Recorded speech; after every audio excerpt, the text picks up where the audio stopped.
ponto estratégico. E Itanhaém não só tem praia, né, equações, né? A gente tem o sertão de Itanhaém, que tem os rios, tem as cachoeiras, a Serra do Mar bordeia toda aqui em Itanhaém.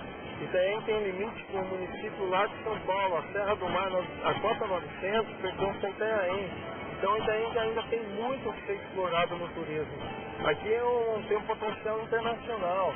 Dá pra fazer rapel aqui? Dá pra fazer uma escalada aqui rápida, é um rapel, né, é muito fácil o rapel aqui, mas dá pra brincar aqui um pouco.